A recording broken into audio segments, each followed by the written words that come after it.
오늘 말씀을 함께 보도록 하겠습니다. 오늘 말씀은 여호수아 10장 29절에서 43절까지 말씀입니다. 여호수아 10장 29절에서 43절까지 말씀입니다.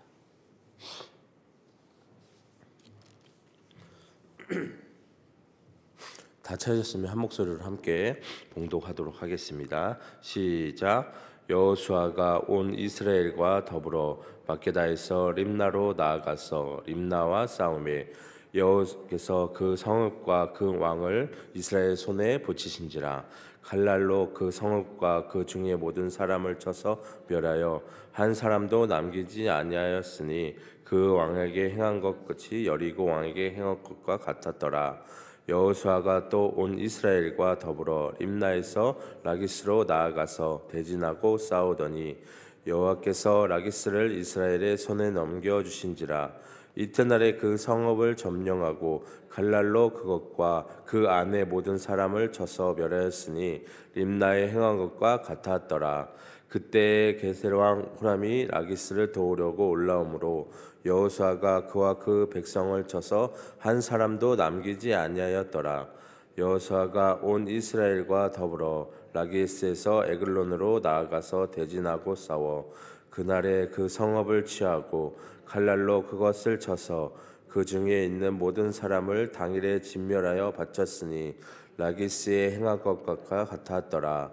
여호수아가 또 온 이스라엘과 더불어 에글론에서 헤브론으로 올라가서 싸워 그 성읍을 점령하고 그것과 그 왕과 그 속한 성읍들과 그 중에 모든 사람을 칼날로 쳐서 하나도 남기지 아니하였으니 그 성읍들과 그 중에 모든 사람을 진멸하여 바친 것이 에글론에 행한 것과 같았더라.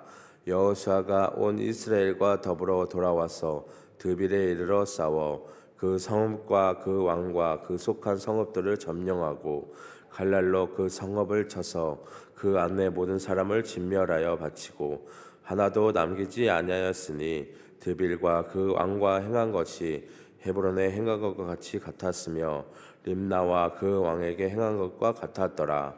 이와 같이 여호수아가 그 온 땅 곧 산지와 내겝과 편지와 경서지와 그 모든 왕을 쳐서 하나도 남기지 아니하고 호흡이 있는 모든 자는 다 진멸하여 바쳤으니 이스라엘의 하나님 여호와께서 명령하신 것과 같았더라.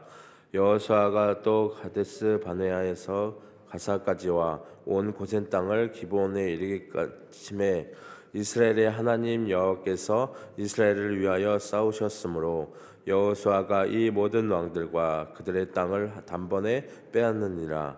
여호수아가 온 이스라엘과 더불어 길갈 진영으로 돌아왔더라. 아멘. 일기를 쓰는 사람과 쓰지 않는 사람과의 삶을 임하는 차이가 있다고 얘기를 합니다. 일기를 쓰는 사람은 하루 동안 자신의 생활의 장단점들을 정리하고 또 분석을 하죠. 근데 다음 날에는 어떻게 해요? 더 가치 있는 삶을 살려고 생활을 하려고 노력을 합니다. 하지만 일기를 또 쓰지 않는 사람은 그냥 흘러가는 대로 산다고 이야기를 합니다. 문제는 반성한 것이 없기 때문에 똑같은 문제에 또 다시 넘어진다는 것이죠. 그러나 우리들은 지금까지 이 살아온 인생을 한 번 정도 정리해 봐야 한다고 생각이 됩니다. 자, 우리의 삶을 지금까지 살아온 인생, 우리의 삶을 장단점을 분석하고 지금까지 우리의 이 영적 상태에 대해 살펴본 후에 우리의 삶에 새로운 또 좌표를 설정하며 나아가야 한다는 것입니다. 오늘 또 이 본문에 다섯 왕들을 물리친 이 여호수아는 계속해서 남부 가나안을 정복했습니다. 그래서 여호수아는 어디까지 점령했는지를 설명하고 있어요. 한데 정복 과정을 자세하게 설명하진 않았는데 이것을 기록한 이유는 역사적인 기록물로 남기려고 기록한 것이 아니라 하나님께서 자신에게 약속하셨던 약속들을 하나씩 성취하신 것을 설명하는 목적으로 기록을 했다는 것입니다. 그래서 29절에서 33절을 보면 연합군과의 전투에서 승리한 이 여호수아는 온 이스라엘과 더불어 막게다를 떠나 림나로 이동해서 그들과 싸우게 됩니다. 그런데 싸움 이전에 이스라엘 상태를 잘 보여주고 있는 표현이 있습니다. 여호수아가 온 이스라엘과 더불어라는 표현입니다. 이 표현은 오늘 본문 29절, 31절, 34절, 36절, 38절, 43절 이렇게 6차례 반복이 되고 있습니다. 이 반복적으로 언급하고 있다는 것은 중요하다는 의미죠. 그래서 전쟁에서 외부의 적과 생명을 걸고 싸워 반드시 이겨야 하는 군대에 가장 필요한 것은 뭘까요? 한 마음, 한 뜻으로 연합이 되는 것이죠. 구성원들 간에 내부 결속이 이루어지지 않고 서로 다른 생각을 하고 있다면 그 전쟁은 해보나 마나 반드시 패하게 된다는 것입니다.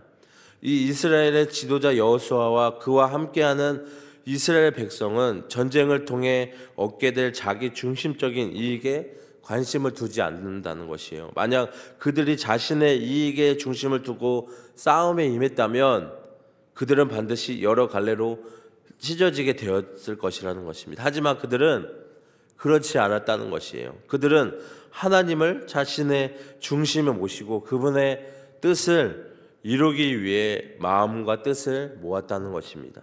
그 결과 적과 싸움에서 승리할 수 있었다는 것이에요. 그래서 건강한 이 신앙 공동체를 세워가는 방법도 똑같은 거라는 것이에요. 신앙 공동체 안에서 하나님의 이름을 이용해서 자기 만족을 채워가는 게 아니라 하나님을 위한 일에 마음과 뜻을 모아야 한다는 것입니다. 그럴 때 개인, 공동체도 우리도 건강하게 세워져 갈 수 있다는 것이죠.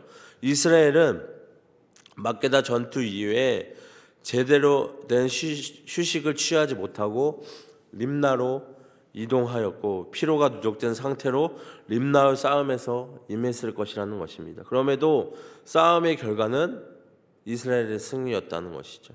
전투에 대한 이 세부적인 설명이 없어서 어떤 과정을 거쳤는지는 알 수는 없지만 분명한 것은 하나님께서 림나 성읍과 그 왕의 이스라엘의 손에 넘겨주셨기 때문에 이스라엘이 승리할 수 있었다는 점입니다. 이를 통해서 확인할 수 있는 것은 전쟁의 승패가 사람의 손에 있는 게 아니라 하나님의 손에 있었다는 것입니다. 하나님의 이 도우심으로 림나와의 싸움에서 승리한 이 이스라엘은 하나님의 명령대로 그 성읍에 거주하는 모든 사람을 진멸합니다. 이 장면을 보면 인간적인 생각으로는 굳이 모두 다 진멸해야만 했을까? 라는 생각과 함께 하나님을 잔인한 분으로 인식될 수도 있을 것 같습니다. 하지만 그렇지 않다는 것이죠. 가나안 이 주민들, 죄악은 우리의 상상을 초월하는 것이라는 거예요. 죄악은. 그럼에도 하나님은 그들을 오래 참고 기다리셨다는 것입니다. 그러나 그들은 잘못된 길에서 돌이키지 않았어요. 하나님의 이 오래 참으심과 기다리심은 우리가 생각하는 시간의 범주를 뛰어넘는다는 것입니다. 오랜 기다림 끝에 이 가나안을 향한 하나님의 심판이 이스라엘을 통해 시작된다는 것이죠. 몸에 정말 이 안 좋은 것이 생겼다면 아픔이 따르겠지만 어떻게 해요? 그 부위를 없애야 하죠. 그대로 방치하면 건강했던 몸도 다 안 좋아진다는 것입니다. 이 림나를 점령한 이스라엘은 라기스로 이동해서 그들과 진영을 마주하고 싸우게 됩니다. 그리고 다음날 라기스를 점령하고 림나에서와 마찬가지로 모든 사람을 진멸합니다. 라기스 전투에서 이스라엘의 승리의 요인은 무기, 장비, 전략, 전술 있지 않습니다. 이 사실을 아는지 모르는지 마침 이 게세령과 호람이 라기스에 도착을 합니다. 호람은 림나의 전멸 소식과 이스라엘이 라기스로 이동하는 시간을 계산하고 라기스에 왔을 것이에요. 그런데 그가 도착했을 때 라기스는 이미 전멸당한 상태였다는 것입니다. 호람은 이 상황을 보면서 굉장히 당황했을 거예요. 자신의 계획이 모두 틀어졌기 때문에. 호람이 어떤 목적을 가지고 라기스를 돕기 위해 왔는지 잘 기록되진 않았는데 정확한 내용은 알 수 없지만 분명한 것은 자신들에게 유리한 전략적 판단 아래 행동했을 것이라는 것입니다. 그들의 전략적 판단은 라기스와의 우호적 관계를 유지해서 이 연합군을 형성해서 싸우는 것이 자신들에게 유리할 거고, 무엇보다 싸움의 장소를 자신들의 영토가 아닌 라기스로 변경한 것이 자신들에게 유리할 것이라고 판단을 했을 것이라는 것입니다. 호람은 자신과 자국의 이익, 그리고 라기스와의 우호적 관계라는 사고의 틀 안에 갇혀 자신들이 처한 이 상황을 정확하게 읽어내지 못했다는 것이에요. 호람이 현명한 리더였다면 그는 생각하고 질문했어야 했다는 것입니다. 이스라엘은 누군가? 그들과 함께 하시는 하나님은 어떠한 분인가? 이 전쟁이 발생한 이유가 뭘까?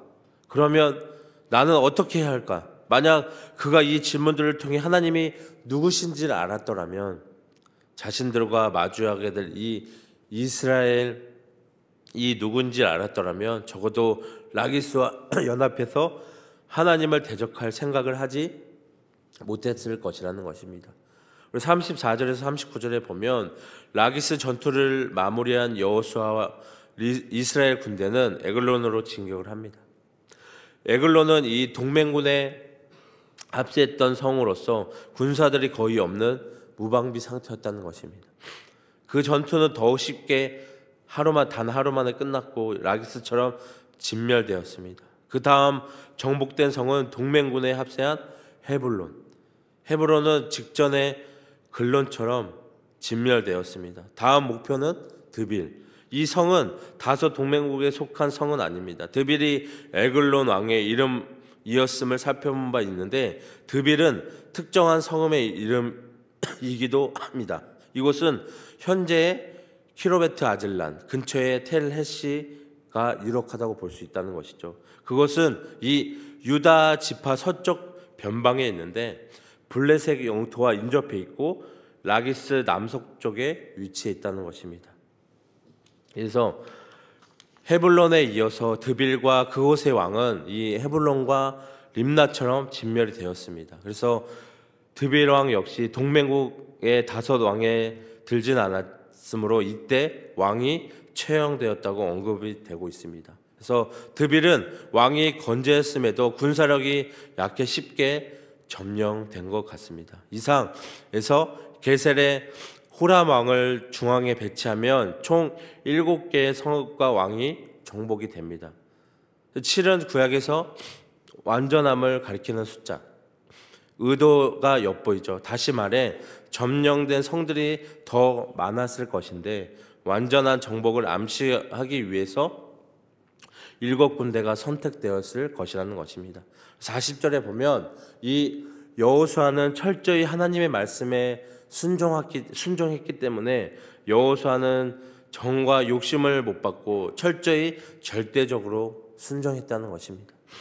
예수님이 십자가에 죽기까지 순종하였으므로 완전한 승리를 하셨죠. 우리는 적당히 순종하지 말고 절대적으로 순종하며 나가야 한다는 것입니다. 그때 하나님께서 이스라엘에게 승리를 주셨죠. 그래서 순종이 승리의 비결일 수 있다는 것입니다. 그래서 사울이 전쟁에서 패배한 이유는 어떨까요? 적당히 순종했기 때문에 하나님께서 사울에게 아말렉 족속을 진멸하라고 말씀하셨습니다. 그러나 살찐 짐승을 남겨두고 아강 왕을 살려두었습니다. 그는 제사를 지내기 위해서 남겨두었다고 변명을 했습니다.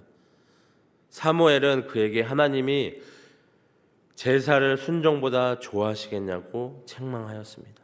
하나님은 불순종은 우상 숭배의 죄와 같이 크게 다루신다는 것입니다. 사무엘은 사울을 책망하고 아각을 칼로 찔러 쪼개 죽게 하였다는 것입니다. 마지막 41절에서 43절에 보면 이스라엘이 승리한 것은 여호와께서 이스라엘을 위해 싸우셨기 때문이죠. 그래서 우리는 하나님이 우리를 위해 싸우신다는 것을 알아야 한다는 것입니다. 살아계신 하나님이 싸우시고 있다는 것을 알아야 한다는 것입니다. 여호수아는 모든 왕들과 그들의 땅을 단번에 빼앗았습니다. 여호수아는 승리하고 길갈의 본부로 돌아와서 믿음을 회복하고 다시 싸웠다는 것입니다. 오늘 우리가 이 본문을 묵상하며 가장 먼저 그리고 끝까지 주목하였던 것은 자기를 따르는 모든 이스라엘 사람과 더불어 오늘 본문 이 여호수아가 자신을 따르는 더불어에 있음을 빼놓지 말아야 한다는 것입니다. 우리는 이 여호수아라는 것을 우리는 잊지 않고 가나안을 정복하는 것은 여호수아가 아니라 하나님의 명령을 받았다고 해서 혼자 이길 수 있는 싸움이 아니라는 것입니다. 여호수아와 함께하는 사람이 있었기 때문에 승리했다는 것입니다. 우리 여호수아 1장을 기억해 보면 여호수아가 하나님의 말씀을 듣자마자 행했던 일은 이스라엘 백성들에게 하나님의 뜻을 알리는 것이었고, 백성들은 여호수아를 따르는 것을 맹세하는 일로 이야기가 시작이 됩니다. 여호수아에게 첫걸음부터 함께 뜻과 호흡을 맞추고 생명을 함께 내던지는 이들이 있었다는 것이죠. 한 마음으로 하나님의 나라를 꿈꾸는 이들이 있었다는 것이에요. 그래서 더불어 싸우는 이들이 있었다는 것입니다. 그래서 이 더불어 여호수아와 싸움은 혼자만의 싸움이 아니라는 것이죠. 온 백성이 함께 되어 싸운 싸움이라는 것입니다. 저희들도 마찬가지입니다. 우리들의 이 믿음의 싸움은 우리들의 혼자만의 싸움이 아니라 하나님과의 1:1 관계에는 중요하지만 신앙의 길은 홀로 걸어갈 수 없다는 것입니다. 나만 예수 잘 믿고 나만 천국 가면 되는 것, 그것이 아니라 예수님이 보이신 참 신앙의 길과는 멀다는 것이죠. 이 하나님의 나라는 뭐죠? 같이 함께 공동체를 통해서 함께 이루어 나가는 것입니다. 하나님의 나라는 아무리 뛰어나고 잘나고 경건해서도 혼자 세워 나가는 것이 아니라 함께 더불어 이루어 나가는 것이라는 것입니다. 빨리 가려면 혼자 가고 멀리 가려면 함께 가라. 이게 어느 인디언의 속담이라고 합니다. 우리 신앙의 길은 얼마나 멀리 걸어가야 할지 캄캄해서 앞이 안 보일 때도 있어요. 그렇다면 답은 나와 있죠. 어떻게 해야 될까요? 우리는 더불어 함께 나아가야 한다는 것입니다. 함께 걸어갈 수 있는 믿음의 우리 공동체가 있다는 것이 정말 행복하다는 것입니다. 우리 안에 서로 함께 도와가면서 하나님의 나라를 더불어 이끌어 갈 수 있는 저희들이 되셨으면 좋겠습니다. 그래서 우리가 서로가 서로에게 하나님의 그 진리의 말씀대로 우리가 살아갈 수 있도록 도와주고, 정말 우리가 혼자 가는 게 아니라 더불어 걸어갈 수 있는 저희들이 되셨으면 좋겠습니다. 네, 비록 우리의 삶이 혼자인 듯 하나 우리와 함께 하시는 하나님이 있다는 사실을 잊지 마시고 우리가 더불어 믿음의 길을 걸어갈 수 있는 저희들이 되기를 오늘 이 시간 소망합니다.